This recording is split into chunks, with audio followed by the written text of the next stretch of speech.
On today's episode of Locked on Wild, Jesper Wallstedt signing a 2-year deal that will keep him in Minnesota for at least the next couple of seasons. We know what that means for the future. What does it mean for right now?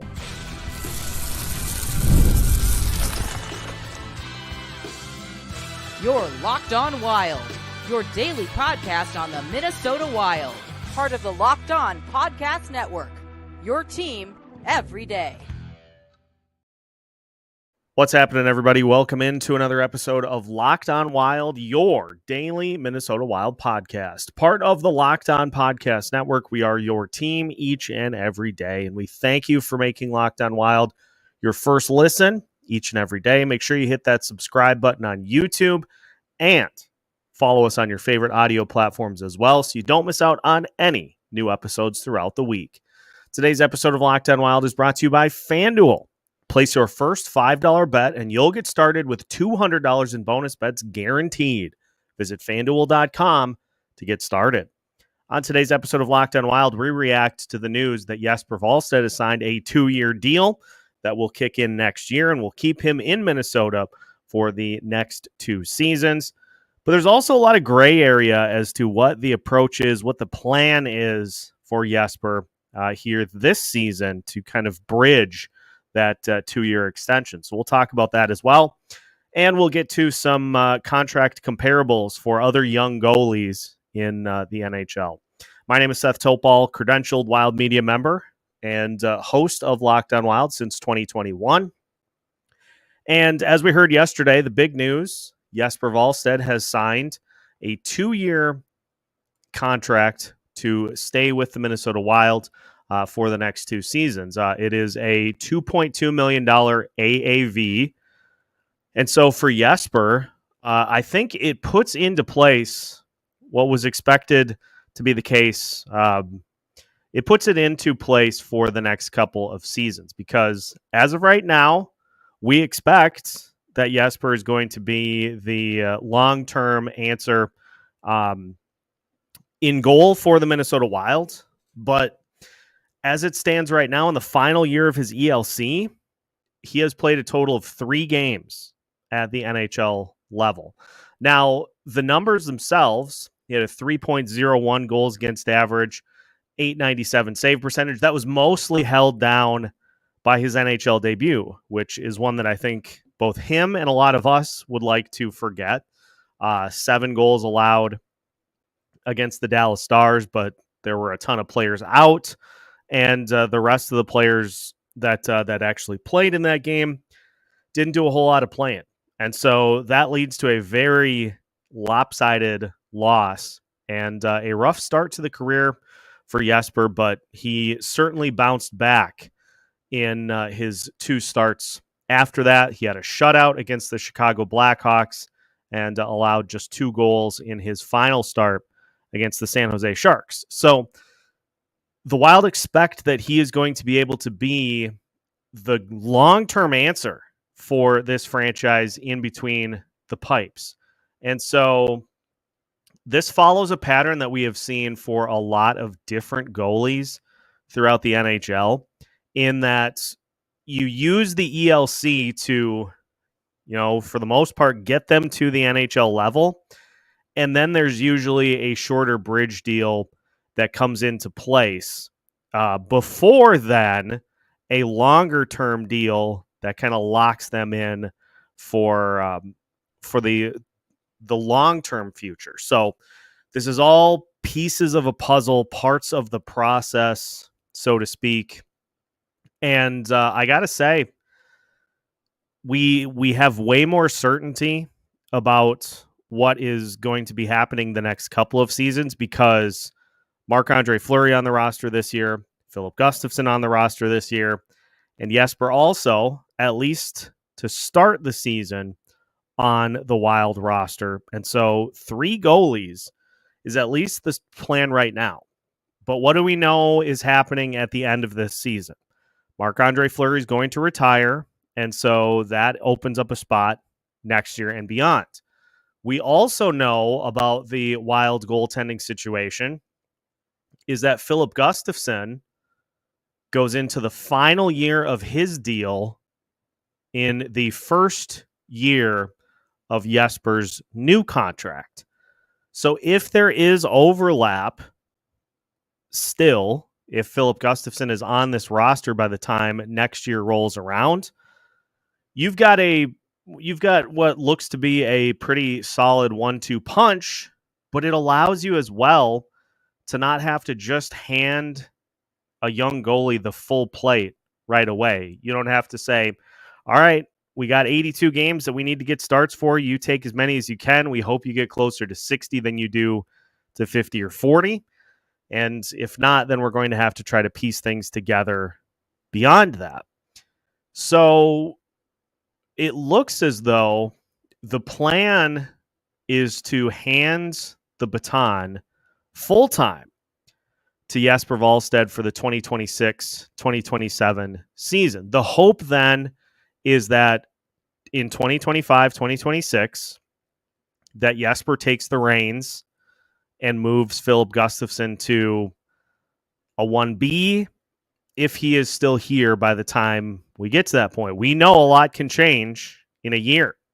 And Filip Gustavsson does have, in the final year of his deal, a 5-team no trade. So if you find somebody outside of those 5 teams, you can certainly still make a deal. But I like the idea of a security blanket to just make sure that you don't overwhelm a young player with too much early on. Could Jesper handle a full-time workload right off the bat, hit the ground running like Matt Boldy did, hit the ground running like Brock Faber did?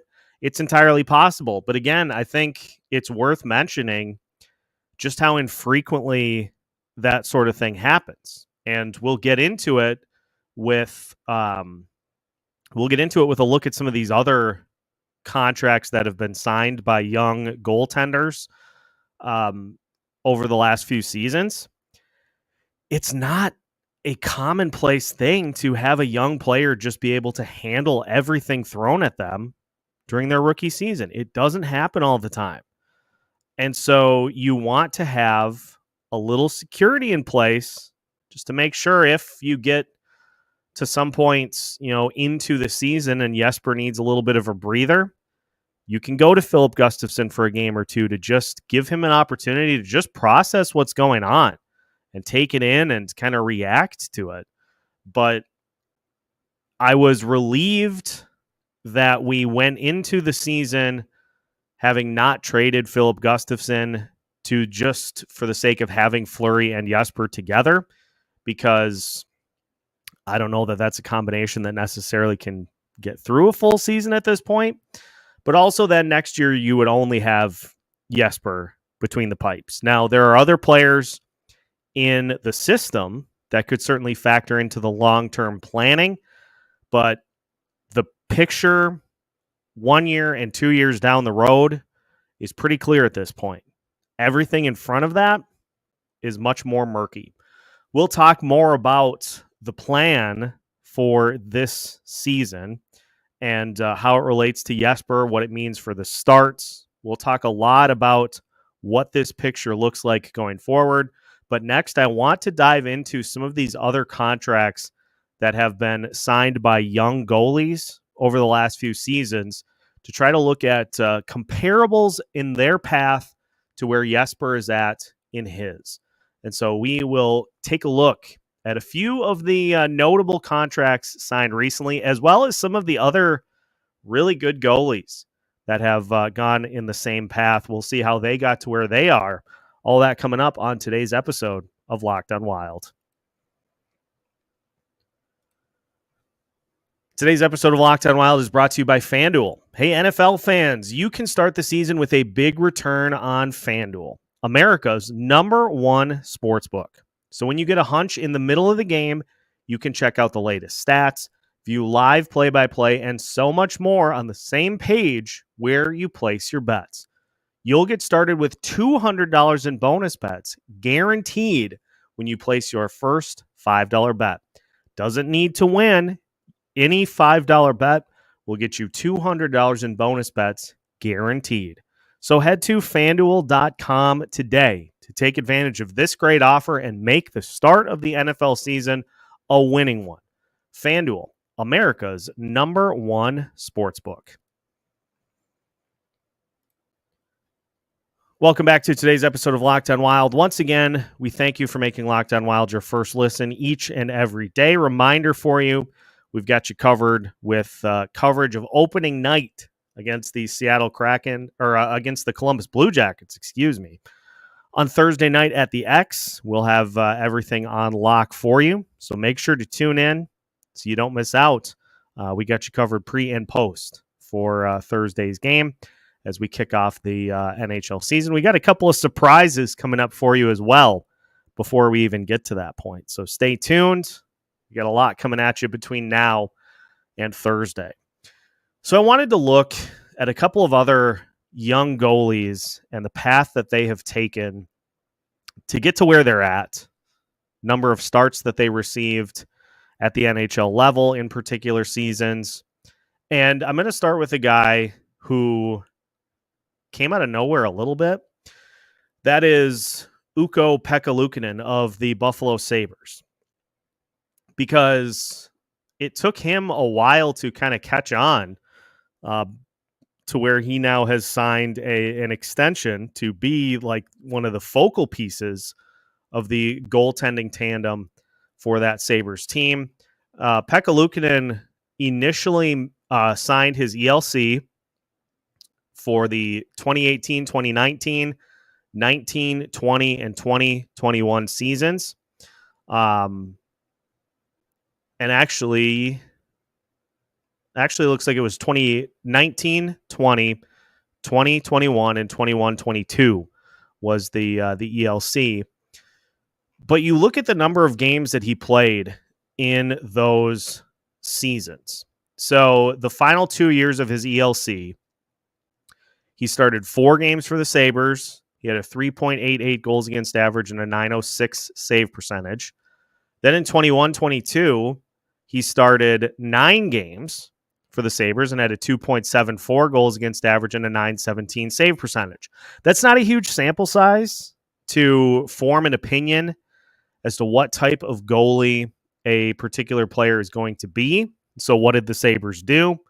They signed him to a 2-year deal with an $837.5K cap hit to allow some more time to fully form an opinion, give him the opportunity to see just what sort of a player they have in Ukko-Pekka Luukkonen. I can't, with it being the Buffalo Sabres, I can't speak as much to, like, was he a top prospect? Was he expected to be the goalie of the future for the Buffalo Sabres? But you look at the results, the first year of that bridge contract, he starts 33 games, has a 3.61 goals against average, and an .892 save percentage. Not great.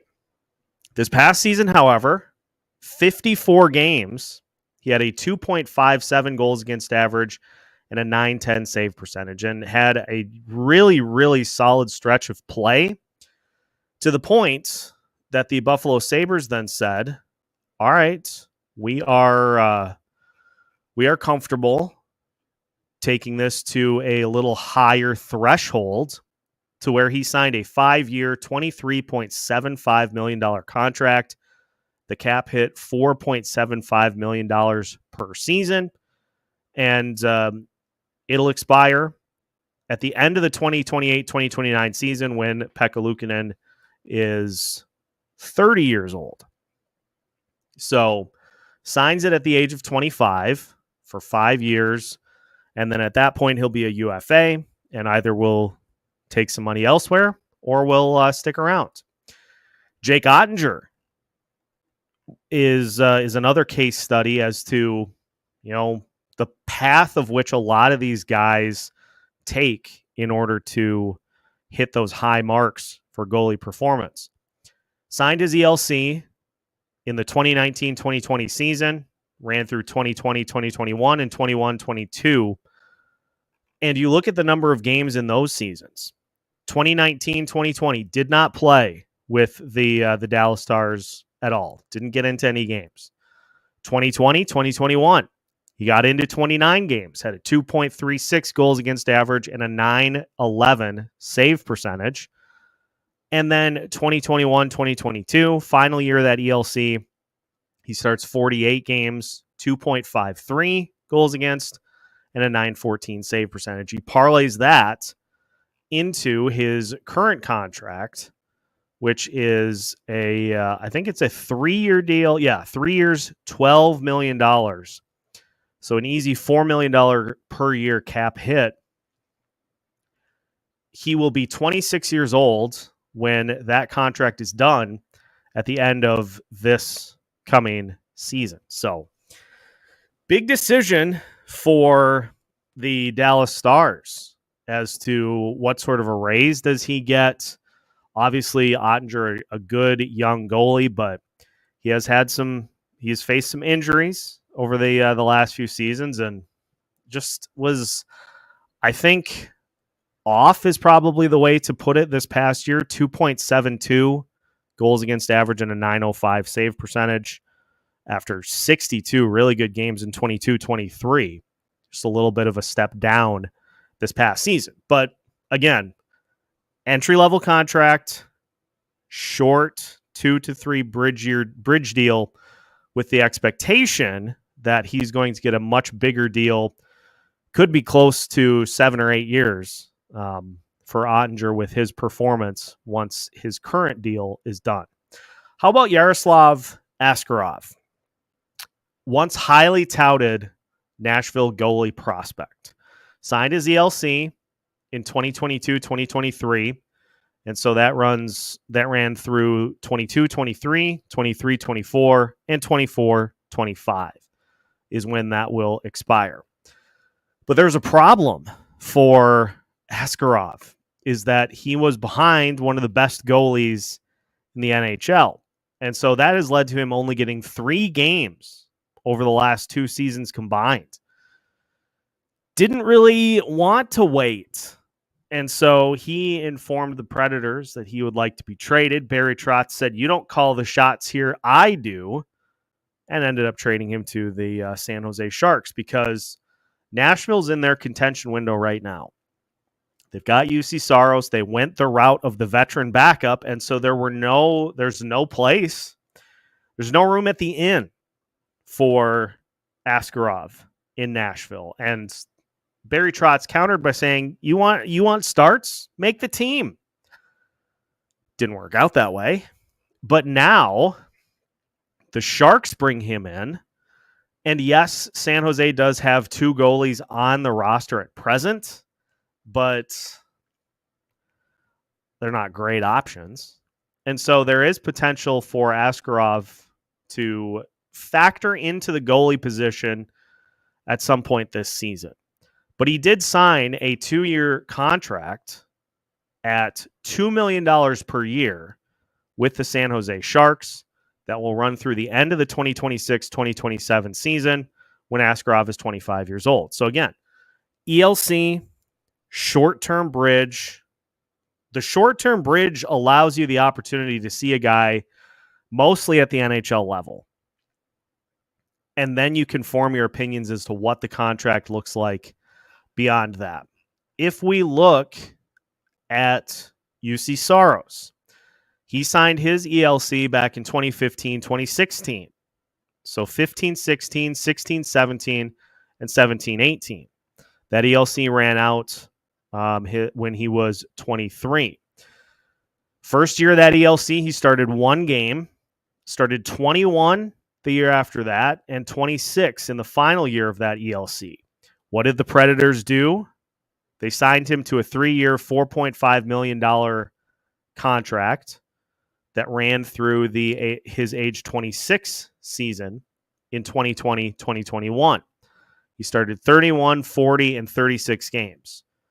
Then the Predators signed him to a little bit of a longer deal, 4 years, $20 million. Got him to his age 30 season. And then they broke the bank out, 8 years, $61.92 million. They'll run all the way through 2033. And so we look at what Jesper's contract how this lines up. It follows what is a very clear pattern here for NHL GMs and not necessarily even just young goalies, just young players in general. Get them to the NHL level during the ELC, give them a couple of years to see how they crack it at the NHL level, and then sign them after that. Now, the Minnesota Wild have kind of run an anti that with what they've done with guys like Matt Boldy and Brock Faber. Get them to the NHL, get a little taste, and lock them in. And so it seems likely for me that the deal that Jesper signs after this 2-year deal is done is going to be of the longer-term variety to keep him here very long-term as the number one goalie for this team. But there's a lot of work to get to that point. And so we'll talk about the plan this season for Jesper. We'll also talk about another reason as to why it was important to get this done with Jesper. All of that as we finish today's episode of Locked on Wild after this. Today's episode of Locked on Wild is brought to you by Indeed. We are driven by the search for better, but when it comes to hiring, the best way to search for a candidate isn't to search at all. Don't search, match with Indeed. If you need to hire, you need Indeed. Indeed is your matching and hiring platform with over 350 million global monthly visitors, according to Indeed data, and a matching engine that helps you find quality candidates fast. Ditch the busy work. Use Indeed for scheduling, screening, and messaging so you can connect with candidates faster.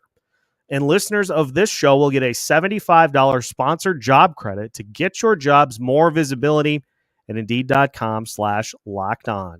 Just go to Indeed.com/lockedon right now and support our show by saying you heard about Indeed on this podcast. That's Indeed.com/lockedon. Terms and conditions apply. Need to hire? You need Indeed. Final segment of today's episode of Locked on Wild. Once again, we thank you for making Locked on Wild your first listen each and every day. Reminder, we have a special guest coming on the show for Thursday. There will be a couple of episodes that air on Thursday. Going to do a crossover with Jay from Locked on Blue Jackets. And we'll have some sounds to get you ready for the start of the season for another episode as well. So a double episode Thursday for you. And it's time. I'm excited. Time to get this season going. Just wanted to finish the episode with a couple of other thoughts regarding Jesper Wallstedt's 2-year contract that will keep him with the Minnesota Wild for the next 2 seasons after this one. And it will be an opportunity to see what he's got for him to take the reins of that role, because important distinction with this contract, it is a one-way contract.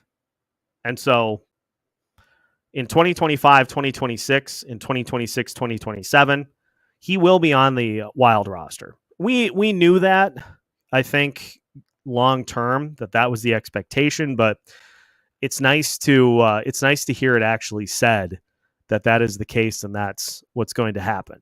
There's an angle to this that Michael Russo mentions that is one that, maybe shouldn't factor in a ton, but it is also something you can't dismiss because of what just happened to the Edmonton Oilers.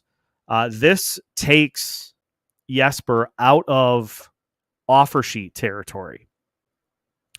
And offer sheets, we've talked a lot about the usage of them. It's not something that is utilized a ton because it's one of those unspoken things that, like, you don't poach young players off of opposing teams' rosters. It's just one of those, like, unwritten rules, like stepping on the foul lines in baseball. And so you don't see it done a ton, but it is still a possibility, or was, now that Jesper is off the board. We don't have to worry about it. And I'll just tell you right now, the $2.2 million cap hit being slightly above Yaroslav Askarov's salary for his 2-year extension, that's not an accident. That was done to show the pecking order for these top goalie prospects, and to make sure that everybody knows that the guy here in Minnesota is number one.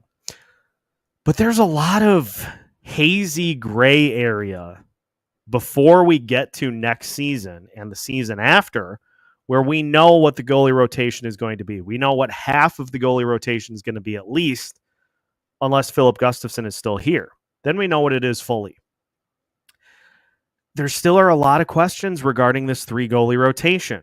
And the plan appears to be, let's get Jesper acclimated with being an NHL player, and we'll mix him in as far as the number of starts that he gets. If he's not getting a ton of starts at the NHL level, then maybe we send him down to Iowa to get some work in down there. Does anybody else feel like Jesper is a contingency if Marc-Andre Fleury is not able to get through the season? Because I would even like to just see, we want to see him get X amount of starts as a young goaltender here at the Minnesota level. Because 3 last year, that's enough for stick your toe in the water, get your foot wet. But you got to get more than that to be able to wade into the pool. And that's in that 10 to 15 area. I think finding a way to get Jesper 15 starts this year would be fantastic. Do I think it's going to happen? No. It's going to be closer to, depending on injury, it's probably going to be closer to 10. And this is just, this was talked about all offseason, because we went into the offseason essentially knowing that this was going to be a thing that was going to be used. So we had the entire offseason to chew on this. Joe Smith had a fantastic write-up about, the pitfalls of having a 3-goalie rotation, because you so often see it. You have your primary guy, you've got a young goaltender kind of learning the ropes, and you have the veteran guy that is showing them the way. But the veteran guy that's showing them the way isn't planning to get 40 starts. He's planning to get 10 or fewer. And so it may be, it's being done with the most noble intentions, but you really got to clearly define what the plan is for all 3. Otherwise, you just end up kind of, oh, hey, we're not going to start you today. We're going to give Jesper a start because he hasn't started in 2 weeks. Is that to say that there isn't some sort of a plan as to how this is going to work? We haven't heard of one. That doesn't mean that there isn't one, but all the rhetoric that we've heard has been is that, we're going to give this a try and we're going to hope that it works out. So it is, if not for the second line scoring, it is probably the single biggest question on this team this year, is how is this going to play out?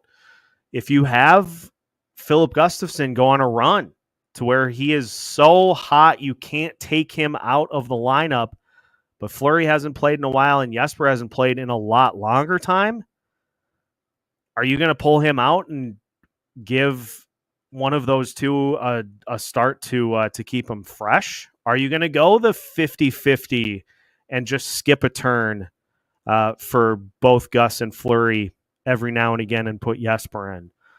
There are ramifications for whichever way this plays out. And if you're in a playoff push, if you are, as we expect, we talked about it in the NHL show, there could be as many as 5 teams fighting for a wild card spot. When you need every single point, if you have a hot goaltender, are you going to take them out for the sole reason of trying to make sure that nobody gets ice cold? Like it is those types of variables you can't really plan for that lead to this sort of a thing causing frustration. And if we get 20 games into the season and Jesper has played in one or two, just get young players at this point need the time. They need the reps to continue to build, continue to learn tendencies from other teams, continue to see live action. So as clear as the picture seems to be a couple of seasons down the road, it is very cloudy right now. But thankfully, Jesper is in tow for the next 2 seasons at a number that is it's less than what Fleury was making as a backup. And so that's not going to put you at any sort of disadvantage cap wise. You can fit that right in without batting an eye. And a name to consider, I saw Brian comment on, I think yesterday's episode. Don't sleep on Samuel Levi as a potential backup to Jesper a few years down the road. He is also young. He needs some seasoning. But if Jesper is ready to be fast-tracked, that gives Levi perfect opportunities to step into that net quite a bit at the Iowa level. And maybe when you get to that 2026, 2027 season and you need somebody to step in as the backup, he could certainly be ready for it. So a goalie situation that last year, no idea what was going to happen beyond Jesper. Now there are some options back there, which is nice. And so organizationally, it feels like they're in a better spot between the pipes, but there's a lot of stuff that needs to be answered up at the NHL level for this season, and that's our goal. We'll get to the bottom of those questions as the season unfolds. So make sure that you're sticking with us here at Locked On Wild as we navigate you through the entirety of the season. We'll have you covered on game day. We'll have you covered with postcasts. We'll have you covered with our 3 things recaps that will be taking a look at all the games for the Minnesota Wild throughout the season. Nobody's going to have you more covered than Locked On Wild here during Wild season. So we appreciate your support and thank you for following along. Make sure to hit the subscribe button if you have not already, and we will continue to gear you up for the start of the season with new episodes every Monday through Friday as part of the Locked On Podcast Network.